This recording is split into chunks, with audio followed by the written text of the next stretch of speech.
What is going on, you guys? It is officially the start of 2025, so I want to wish you guys a happy New Year's and a late Merry Christmas. I hope you guys had a tremendous holiday season like I did, but guys, we all know what happens during the holiday season.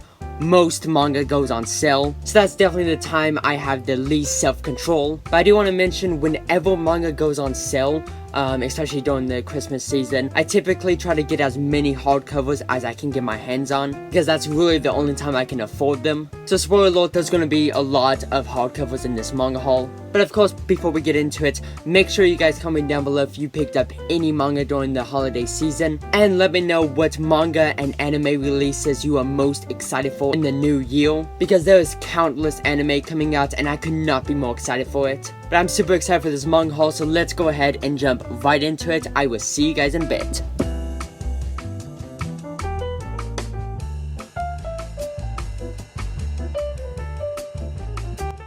Okay, so kicking it off, we have the last two volumes I needed of one of my all-time favorite shonen jumps, and that of course is D. Gray Man. Now D. Gray Man, unfortunately, is getting pretty hard to find nowadays, but luckily the last two volumes I needed were really easy to find on Amazon, and they came in great condition, so I finally have the complete set of D. Gray Man. I could not be more happy. But of course, this is all that's out right now. The series is on hiatus, of course, and I'm really hoping we can get some more chapters for this very soon. Okay, and the next up, we have the newest release of Akane Banashi. We all know a new release of this is going to be in every one of my manga hauls, because this is one of my all-time favorite series right now, and I recently just restarted this series. You can see the volumes back here.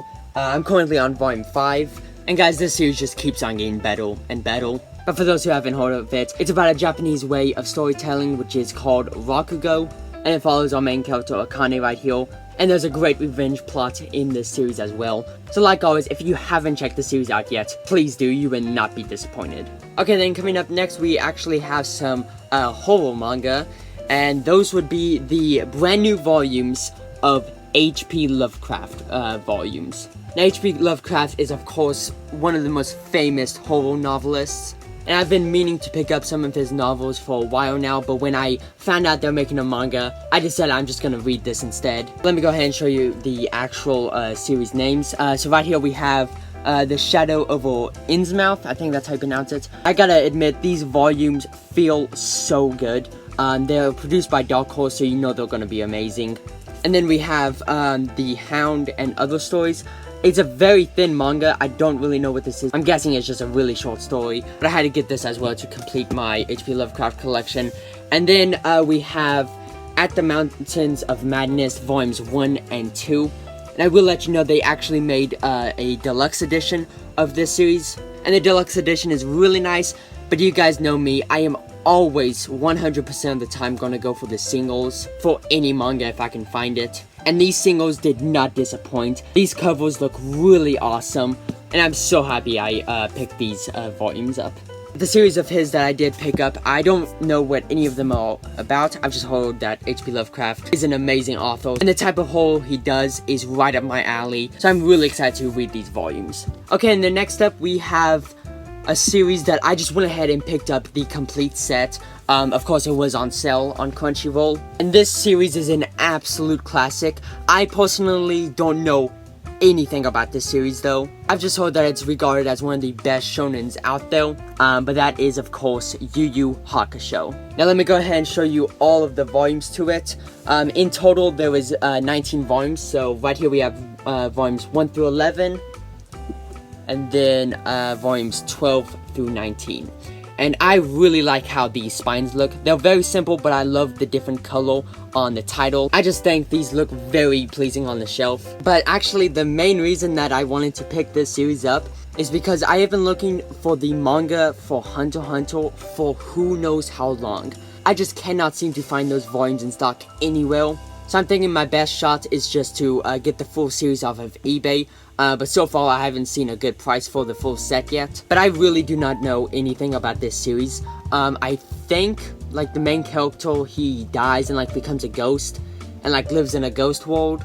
but I know it's a battle shonen, so I really don't know anything about this series, but I've always loved going into popular series like this that I know are gonna be great, and not knowing anything about it, so I'm so excited to binge this series.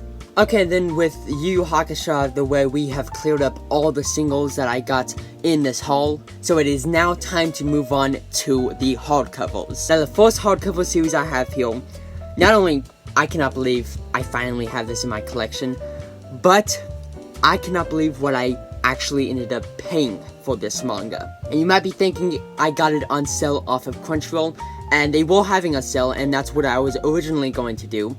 But believe it or not, I actually got it off of eBay. And these volumes came in great condition and for a tremendous price. But let me go ahead and show you what I got first. I've been holding off on getting this series for a while now, just because I've been looking for a deal for it, and I just haven't been in the right mood to start it yet. But now I'm really in the mood for it. In fact, I have already started it, but that is, of course, JoJo's Bizarre Adventure. Now, I ended up picking up Part 1, which I'll show you right here. The full set of Part 1, which is those 3 volumes. Part 2, which consists of 4 volumes. And then finally, the last part I picked up is Part 3, which consists of 10 volumes. So we have volumes 1 through 4 right there, and then volumes 5 through 10. Now, coming from eBay, these came in great condition. They were really well packaged. But most importantly, I only paid $150 before tax for 17 JoJo volumes. And if you do the math on it, that's only like $8.50 per volume. And these volumes retail for $20 to $25 a piece. So this is by far the best deal I've ever gotten on any of the volumes I own in my collection. But just like Yu Yu Hakusho, I don't know anything about JoJo's except from what I have read. I'm currently on the final volume of Part 1, and I'm definitely invested in it now. But I believe, if I'm not mistaken, like each part follows a different Jo style. So I'm thinking like each part is like a different generation of Jo styles. I don't know if the parts like connect through the story with one another. But then we have parts 1 through 3 of JoJo's Bizarre Adventure. And at the time of this recording, volume 1 of part 7 is on pre-order. So I still have to get 3 more parts to JoJo's before I'm caught up. And I'm actually really excited to get to part 7. I believe it's called Steel Ball Run. And I've heard that that's like the greatest JoJo's part so far. So I'm really excited to get caught up with the series. Okay, so coming down to the very last series in this manga haul, we have yet another hardcover collection. And this series right here actually heavily inspired JoJo's, and I think it even inspired Dragon Ball. And I believe it started in 1983, so it's definitely a classic. And that series is Fist of the North Star. And they are collected in these awesome hardcover editions. And guys, I am currently on volume 3, and this is one of my all-time favorite series I'm reading right now, because I've been looking for a series that does not rely on the story and just has some really cool characters and great action, and this series gave me all of that and more. And I will give you a basic synopsis about it. So it's set in a post-apocalyptic world where most of humanity survived, but now violence is ruling over the world. And it's basically about Kenshiro, which is the main character right here, just going up and beating everybody up. And he uses an awesome form of karate called, I believe it's Hakuto Shinken. So this series is just so cool, one of the coolest manga I own in my collection. So I highly recommend you guys check this out if you want a really violent, action-packed, very cool manga. And I ended up picking up volumes 1 through 10. So we have volumes 1, and then we have 2 through 5. And then finally we have volumes 6 through 10 right here. And again, these volumes look really cool on the shelf. And at the time of this recording, I believe volume 15 was just released. So I definitely want to pick up the rest of the series as soon as I can. But that's going to do it for this manga haul. I want to thank you all for watching, and I hope you guys have a great new year. I do want to mention, in celebration of the new year, I'm going to be doing a full manga collection video, because it's been well over a year since my last one, and I've gotten hundreds of new manga. So I definitely try to get that out as soon as I possibly can. But thank you all for watching, and I'll see you guys in the next video.